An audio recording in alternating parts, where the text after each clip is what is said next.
एक शराबी पति की कहानी जिसने अपनी मासूम पत्नी को पैसे के लिए दूसरे को बेच दिया। रामधन बहुत गरीब था। दिन भर मेहनत मजदूरी करके सिर्फ 2 वक्त की रोटी के पैसे ही जुटा पाता था। खुदा का यह उसूल है कि वह गरीब के घर कन्या को अवश्य जन्म देता है, ताकि वह किसी न किसी तरह का कन्यादान करके अपना परलोक सुधार सके। कन्यादान महादान माना गया है। जिसके वंश में कन्या जन्म नहीं लेती, वह वंश इस महादान से विहीन रह जाता है। गरीब रामधन के घर में भी एक कन्या ने जन्म लिया था, जिसे उसने अपनी हैसियत के अनुसार पढ़ाया लिखाया। रामधन की बेटी का नाम कविता था, जो युवावस्था में आते आते काफी सुशील और सुंदर युवती बन गई थी। युवक उसकी सुंदरता को देखकर आहें भरने लगे थे। एक दिन रामधन के मित्र गोपाल ने उससे कहा, मित्र, अब तुम्हारी पुत्री कविता भी विवाह योग्य हो गई है। लड़की पराया धन होती है, और पराया धन अपने पास ज्यादा समय तक नहीं रखना चाहिए। चोर लुटेरे सरेआम घूमते फिरते हैं। इसलिए अपनी पुत्री कविता का विवाह योग्य वर देखकर जितनी जल्दी हो सके संपन्न कर दो। तुम ठीक कहते हो मित्र। मैं आज ही से अपनी बेटी के लिए योग्य वर की तलाश करता हूँ। रामधन ने अपने मित्र का धन्यवाद करते हुए कहा। बस उसी दिन से वह कविता के लिए लड़का तलाश करने में जुट गया। रामधन की मेहनत रंग लाई और बहुत जल्द ही उसे कविता के लिए योग्य वर मिल गया। कमल शहर में रहता था और छोटा मोटा कारोबार करता था। 2 वक्त की रोटियों में कोई टोटा नहीं था। कविता दुल्हन बनकर कमल के घर आ गई। उस रात उन दोनों की सुहागरात थी, जब कविता फूलों से सजाई गई सेज पर बैठ गई थी। घर में उसके अलावा कोई नहीं था। कमल अब अकेला था। उसकी शादी में आने वाले सब रिश्तेदार चले गए थे। रात के 11 बज गए थे। कविता को समझ में नहीं आया था कि उसके पति आज की रात भी कहाँ रह गए। धीरे धीरे 12 बज गए। 12:10 पर दरवाजा खुला। कविता संभल कर बैठ गई। उसने घूंघट और नीचा कर लिया। कमल धीरे धीरे चलता हुआ सुहाग सेज के पास आया। वह अपने आप पर काबू रखने का पूरा प्रयास कर रहा था। उसके कदम लड़खड़ा रहे थे। कविता कलेजा थाम कर रह गई। उसने एक ही नजर में पहचान लिया था कि उसे शराबी पति मिल गया है। एक पल के लिए उसने सोचा कि शायद हो सकता है उसके यार दोस्तों ने इस खुशी के मौके पर पिला दी हो। उसने दिमाग से बात निकाल दी। कमल धीरे धीरे चलता हुआ सेज के पास आया। वह आकर उसके पास बैठ गया। कविता लाज से सिमट गई। उसने गर्दन झुका ली। कमल कई पलों तक बैठा रहा। फिर बोला, मेरी जान कविता, मुझे माफ करना, मैं दोस्तों में फंस गया था। सालों ने जबरदस्ती पिला दी थी। कविता ने कोई जवाब नहीं दिया। नाराज हो मेरी रानी, कमल ने कहकर धीरे से हाथ बढ़ाया और उसका घूंघट उलट दिया। कविता ने जरा सा भी विरोध नहीं किया, केवल इसलिए कि यदि उसने विरोध किया तो कहीं साड़ी न फट जाए। शराबी का क्या भरोसा। कमल के सम्मुख जैसे चांद निकल आया। वह कई पलों तक कविता को एकटक देखता रहा। फिर उसने उसे अपने करीब खींच लिया। कविता ने कोई विरोध नहीं किया। वे दोनों इस वक्त काफी करीब आ गए थे। उन्हें लगा जैसे वक्त थम गया है, लेकिन यह उनका वहम था। रात मंथर गति से बीत रही थी। कमरा अंधकार में डूबा हुआ था। कविता सुबह उठी और घर के काम में लग गई। उसके यहाँ और तो कोई था नहीं जो काम में उसका हाथ बटाता। कमल काफी देर से उठा। उठा क्या? कविता ने उठाया था चाय बनाकर। कमल ने चाय पी ली। कविता खाना बनाने में लग गई। उसका ख्याल था कि कमल अपने काम पर जाएगा, लेकिन वह काम पर नहीं गया। जब कविता ने पूछा कि काम पर नहीं जाओगे क्या, तो उसने कह दिया था अभी 2-4 दिन कहीं नहीं जाना। 5 दिन हो गए कमल काम पर नहीं गया। छठे दिन कविता ने उससे कहा, अब आपको काम पर जाना चाहिए। यदि आप काम पर नहीं जाओगे तो घर खर्च कैसे चलेगा? सब चल जाएगा। तुम क्यों चिंता करती हो? कमल ने कहा, कमा भी लेंगे। अभी कौन सी आफत आ गई है? फिर कविता ने कुछ नहीं कहा। 1 सप्ताह बीत गया। कमल हर रात को पी कर आता था और उसको चिपक जाता था, जैसे वह उसकी वासना की तृप्ति का सामान हो। कविता बुरी तरह परेशान थी, परंतु करे तो क्या करें?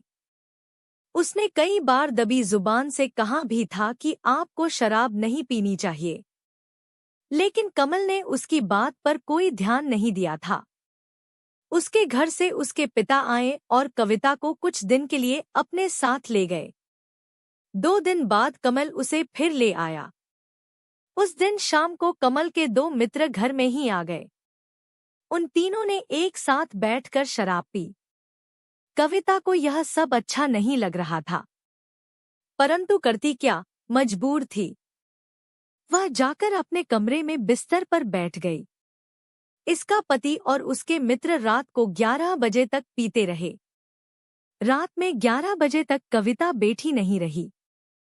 उसे नींद आ गई और वह सो गई। उसका तो यह रोज का काम था।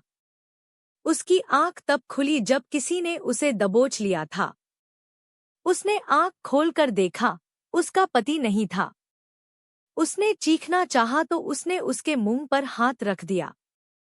काफी देर तक संघर्ष चलता रहा। आखिर में उसने कविता को दबोच लिया, किसी हिरनी की भांति, जैसे कोई सिंह दबोच लेता है। कविता रोती रही। वह उसके चुंगल में कसमसाती रही और उसकी इज्जत लुटती रही थी। वह सोच रही थी कि उसका पति किस काम का, जिसे इस बात का भी ज्ञान नहीं कि उसकी पत्नी के साथ क्या हो रहा है। उसके पति का वह साथी अपनी मनमानी करके चला गया। रात्रि के करीब 3 बजे उसका पति कमल उसके पास लड़खड़ाते हुए कदमों से आया। उसने कविता को छूना चाहा तो उसने उसे दूसरी ओर धकेल दिया। वह पलंग से नीचे गिर पड़ा। बेशर्म, तुम्हें डूब मरना चाहिए, कविता ने पागलों के समान चीखते हुए कहा। क्यों, क्या हुआ, यह तुम पूछते हो क्या हुआ? कविता ने उसी तरह चीखकर कहा, जिन्हें तुम अपना दोस्त कहते हो, जिनके साथ तुम शराब पीते हो, जानते हो उनमें से एक ने क्या किया? क्या किया? उसने मेरी इज्जत लूट ली। हाँ, हाँ, हाँ। अच्छा, तो तुम इस वजह से नाराज हो? अरे रानी, कोई बात नहीं। वह बहुत पैसे वाला है। उसके आने से मुझे कोई एतराज नहीं है, कमल ने एक जोरदार ठहाका लगाते हुए कहा।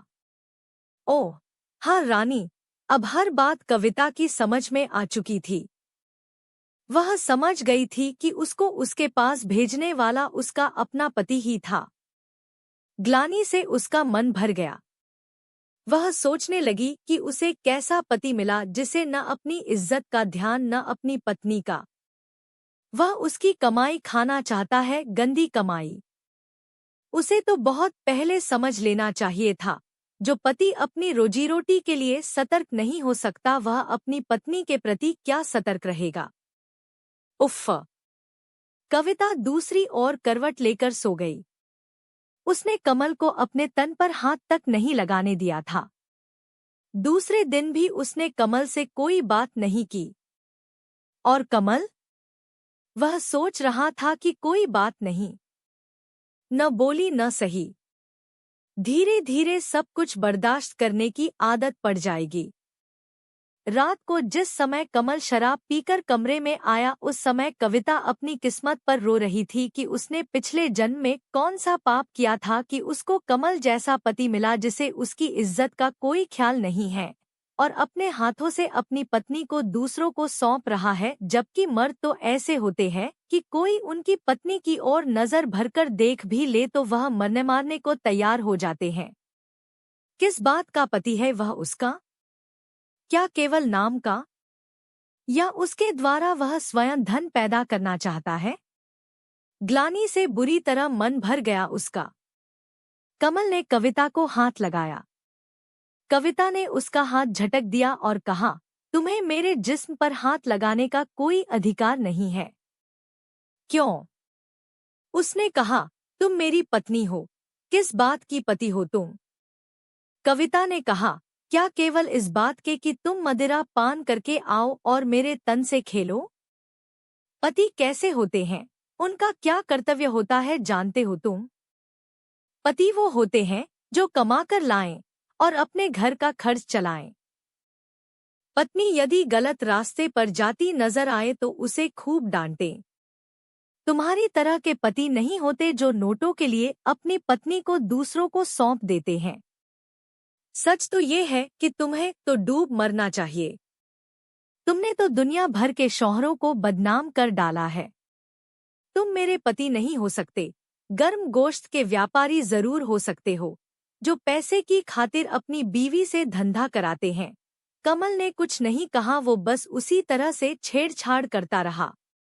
काफी देर बाद बोला, कविता तुम क्यों परेशान हो? औरत को डर तो अपने पति का ही होता है न? जब मुझे कोई एतराज नहीं तो तुम क्यों चिंता करती हो? खाओ पियो मौज करो। क्या कहूँ तुम्हें? क्रोधित कविता बोली, कोई उचित शब्द नजर नहीं आ रहा। हाँ, यदि तुम्हारे स्थान पर मैं होती और मेरे स्थान पर तुम होते तो अब तक तुम्हारी इस नीच और जलील दोस्त की गर्दन कलम कर चुकी होती और स्वयं अपने को गोली मार ली होती। इस संसार में केवल इज्जत ही तो है, और यदि वह भी समाप्त हो गई तो फिर बच्चा क्या? ओह हाँ, कविता ने कहा, सुनो कमल, वैसे तो मेरी नजरों में अब तुम्हारी कोई इज्जत नहीं रह गई, लेकिन फिर भी एक बात याद रखना, इस तरह की हरकत मेरे साथ कराने का प्रयास भूल कर भी न करना। यदि ऐसी घिनौनी हरकत तुमने फिर की तो मैं अपने आप को समाप्त कर दूंगी।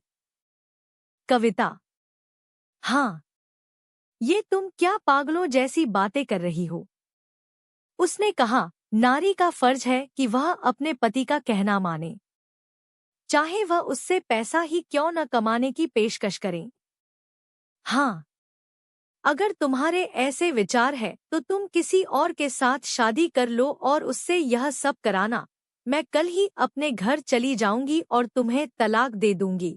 इस तरह का नरक समान जीवन कम से कम मुझे तो बर्दाश्त नहीं है। क्यों पागल हो रही हो कविता? कमल ने कहा, मैं कौन सा तुमसे रोज किसी का बिस्तर गर्म करने को कह रहा हूँ। कभी कभार कोई आ गया तो ठीक है, नहीं तो नहीं। तुम क्या समझते हो मुझे?